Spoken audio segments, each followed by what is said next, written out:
Well, the time has just gone 17 minutes past 9 as we continue with the second half of our broadcast this morning, right here on Salam Media News and Views. It is, and it's time now to link up with Dr. Ms. Gilbert, who is based in Cairo. Now, you may have seen the promotional material that was recently shared by Salam Media about Dr. Ms. Gilbert and his visit to South Africa. Salam Media will be hosting Dr. Ms. Gilbert from the 15th of November, inshallah. And obviously, we have a lot of plans in terms of his speaking and media engagements, including some fundraisers in various cities. Now, all these details will come through to you very, very shortly. But many of you may be familiar of Dr. Mes Gilbert's visit in August 2014 when he visited South Africa when Operative Protective Edge had taken place. And at that point in time, sadly, we saw over 2,000 Palestinians that were brutally killed over a period of a month, and there were approximately 11,000 injured. Now, the situation as we sit right now, the carnage, the brutality, the genocide, the figures are 5 times more than what had taken place in 2014, and the situation in hospitals, none better placed, world renowned Dr. Matt Gilbert, to tell us what the situation is as far as the hospitals are concerned. And he's worked tirelessly, and right now he is in Cairo at the Rafah border crossing with his medical team and awaiting entry into Gaza. Dr. Matt Gilbert, assalamu alaikum and welcome as always. Alaikum salam and good morning, South Africa. Good morning. Thank you for having me. Yes, clearly, I've seen some of your interviews on some of the other media houses, Al Jazeera and the like. And clearly, when we see what has taken place with the hospitals, particularly in Gaza, and flattening Gaza to the ground, I'm sure a lot of emotions are running through your mind right now, Dr. Ms. Gilbert, and I'm sure anger as well. Thank you. Yes, I really have to acknowledge that this morning has been very painful because of the news I'm getting from Gaza. But I have to control my emotions, and I have to be determined and turn my emotions into steadfastness, to sumud, and to more work to try to both advocate, inform, but most of all, to stand in practical solidarity with the Palestinian people in Gaza, our brothers and sisters, our children in Gaza. They are being slaughtered by the thousands as we are speaking. The Israeli occupation forces are killing one Palestinian child every 10 minutes on an average. And the number of killed has now passed 9,000 killed Palestinians in 3 weeks. That is 3,000 per week for 3 weeks. And the majority of the killed, if you compare women, children, and men, the majority are children, soon reaching 4,000 killed Palestinian children in 3 weeks in 2023, and nobody is stopping it.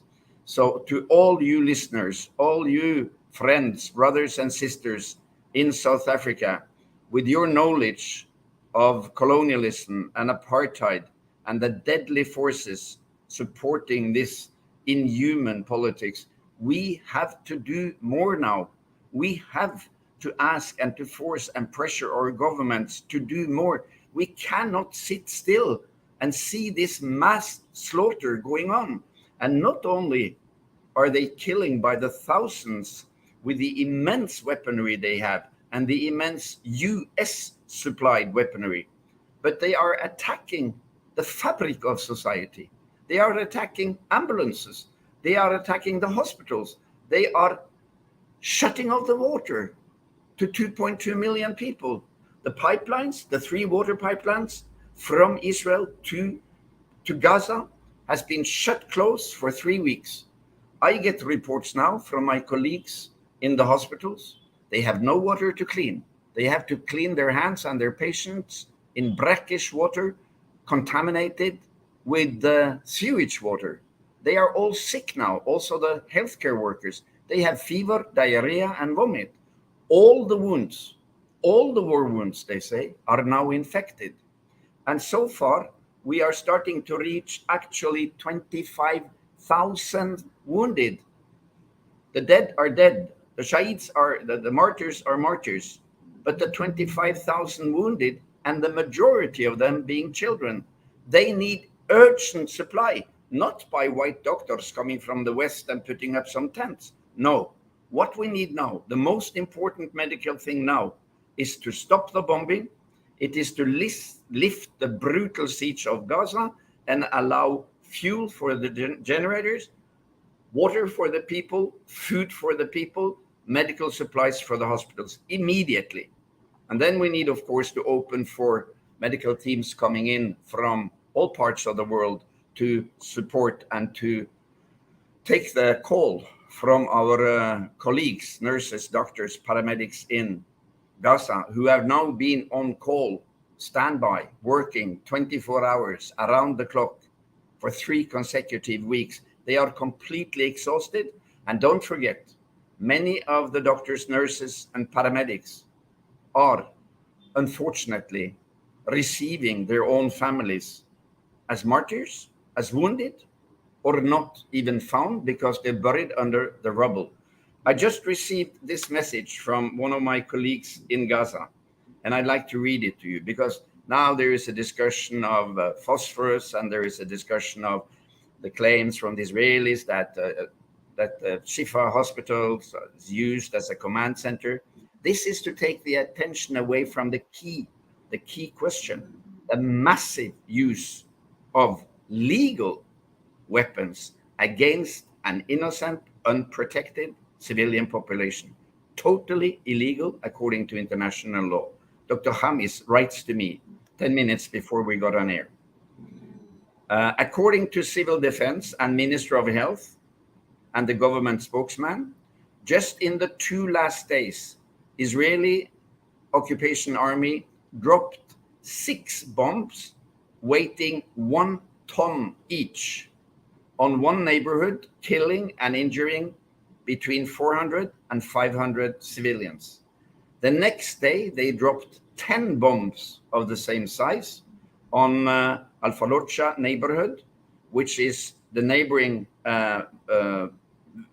neighborhood, killing and injuring similar numbers, all done on a hugely packed home area with private homes, civilian homes, without any prior warning and without any minute, any second of respect for the human lives. My friends, we are witnessing in full daylight on all television channels a mass slaughter of civilian, decent, normal people, Palestinian people in Gaza. 9,000 killed in 3 weeks. When is the world going to wake up? When are we going to see Europe, United States, Canada, Australia, leaders, prime minister, presidents stand up and tell Israel, you stop this immediately, because this is, number one, it's against international law. Number two, it's against all decency and all respect for humanity. And number three, it will never, ever solve the root cause, because this, my friends, this is not a difficult conflict. This is a difficult occupation.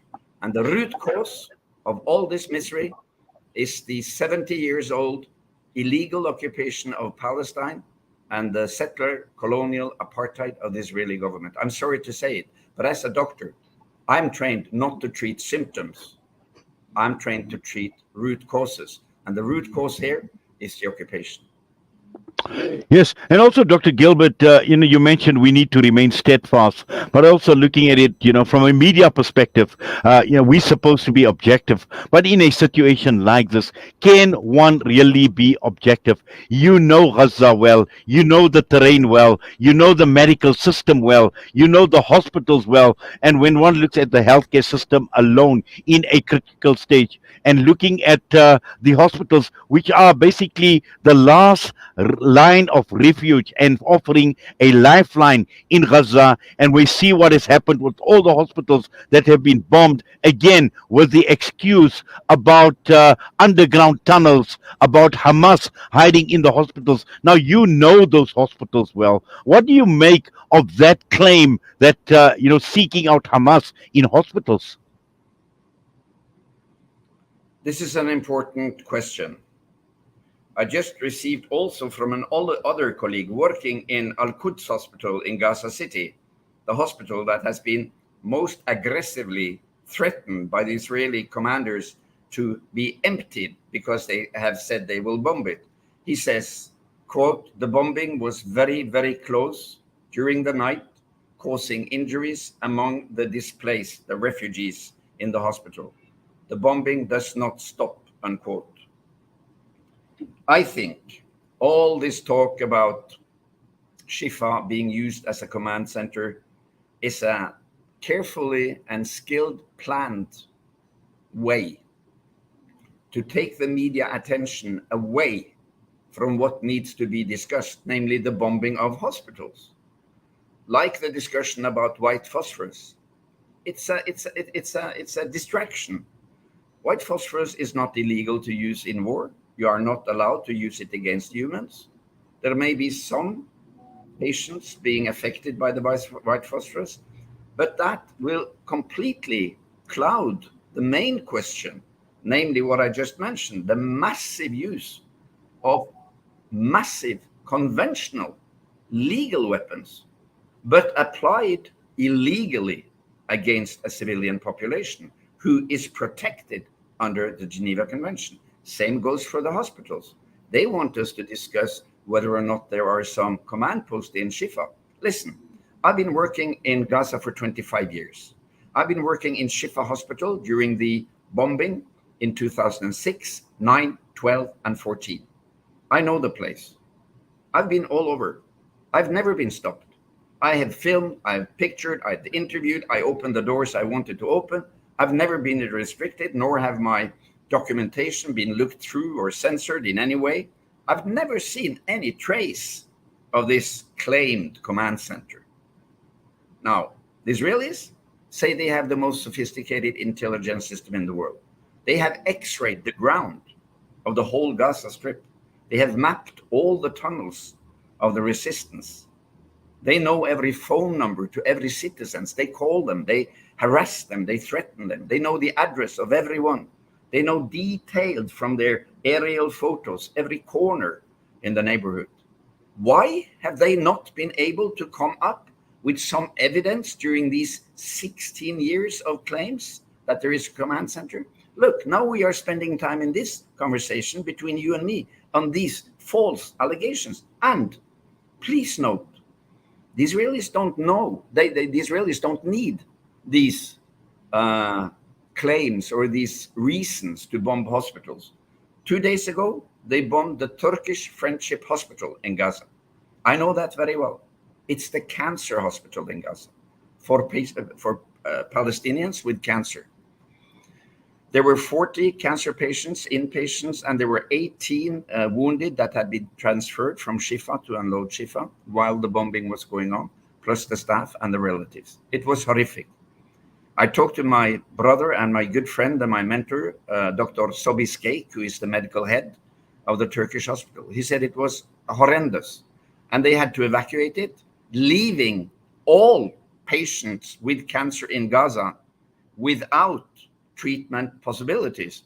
Because when you are giving cytostatic, the cell killers that you give IV for cancer, you have to prepare that with laminar air, which has to be produced, and you have to have electricity. All of that is now gone.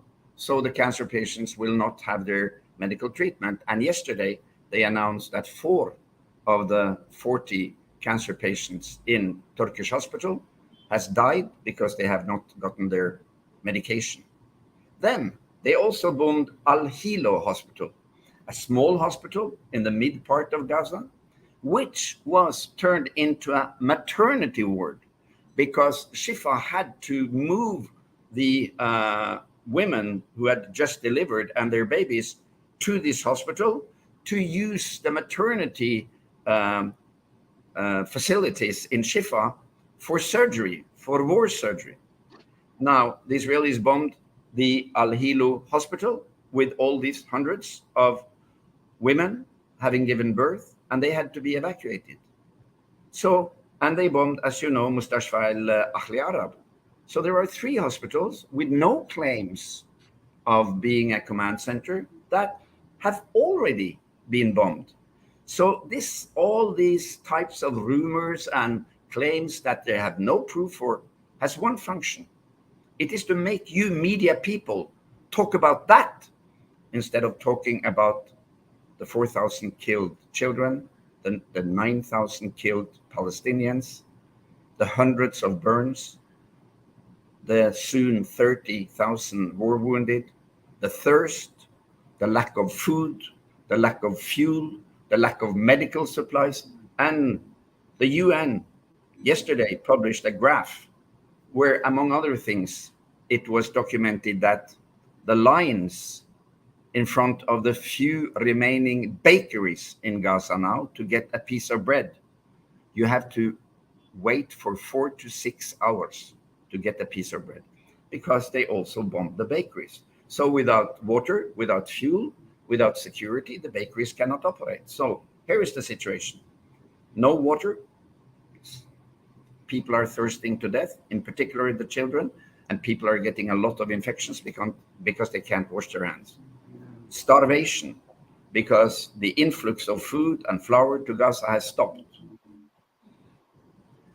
No medical supply, and not only for the war wounded. Remember, in a population of 2.2 million people, there are diabetics, there are people with hypertension, with acute myocardial infarctions, there are psychiatric patients who need attention, especially attention during times of attacks. All these common patient groups are also denied their medical treatment and care. So far, due to bombing and lack of fuel, 57 medical facilities, hospitals, and primary healthcare clinics in Gaza has been shut down. 57. More than 30 ambulances have been targeted. More than 130 medical staff have been killed. The numbers go on. More than 67 UN employees have been killed. Which other governmental army in this world is being allowed, not only allowed, but encouraged to perpetrate such war crimes in full daylight? In full daylight. They claim that this is a defense action. Israel has the right to defend themselves. Yes, they have. But when did it become defense to kill 4,000 children? When did it become defense to bomb the wounded and the needing in hospitals?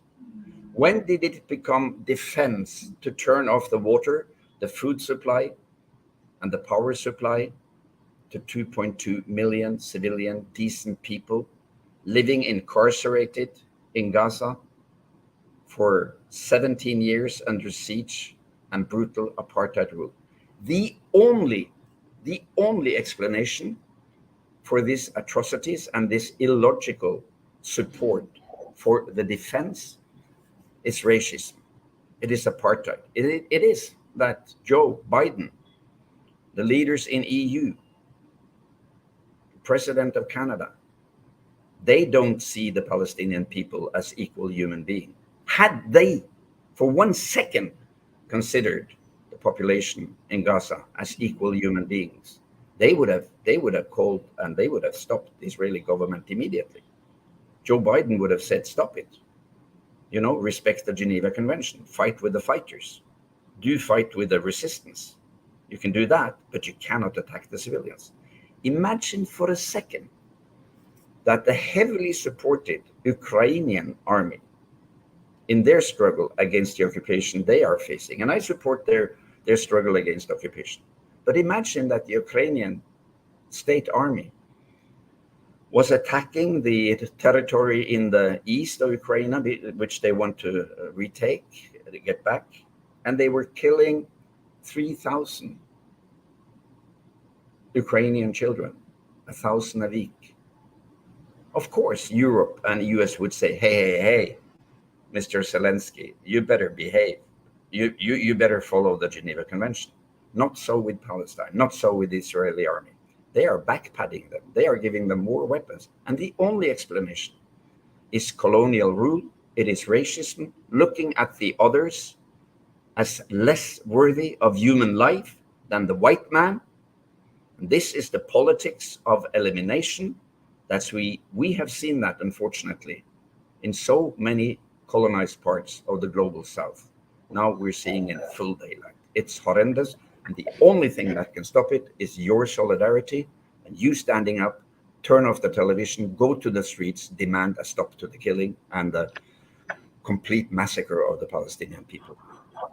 Well, definitely, Dr. Mes Gilbert, and this is the reason why you are coming through to South Africa as well, to provide that inspiration, and also at the same time to create the awareness as to why this needs to continue, the resistance needs to continue, the activism right across the entire world needs to continue as well. And this is the reason why you are coming to South Africa and looking forward to your visit in South Africa, as we have done in 2014. And I'm sure there will be a lot of inspiration that you will bring through to your visit, but also at the same time, in terms of maximizing the awareness as far as this genocide is concerned and the slaughter of innocent human beings is concerned. So we're looking forward to that, and inshallah, I know it's not long. In a matter of a few days, inshallah, we'll be seeing you safe and sound on the shores of South Africa, and I'm sure many people right across all walks of life will obviously be wanting to meet you, and you will be able to reach out to a cross section of South African society during your visit. Thank you so much for the invitation. I hope to see a broad-based representation in the audience. Muslims, Christians, agonists, Jews, everyone who has a heart, from all walks of life, from all political shades. And we need to stand together now, because now is a critical time to defend humanity. All the best to you, sir, and once again, we appreciate your time. Assalamu alaikum. Alaikum salam. Shukran kthir. Dr. Mes Gilbert joining us out of Cairo this morning. And remember, he is coming through to South Africa, and you will get details shortly coming through in terms of his visit, the schedule of his visit. We've seen many interested parties already putting up their hands to host Dr. Mes Gilbert here in South Africa, to partner with us together with Salam Media. So certainly looking forward to Dr. Mes Gilbert coming through to South Africa at this critical time. The time is just gone, 9:40. I know we are running late. Unfortunately, we couldn't stop that interview. It was extremely important. But next up, we will be joined by Africa Muslims Agency, Hafiz Hassan Chunara.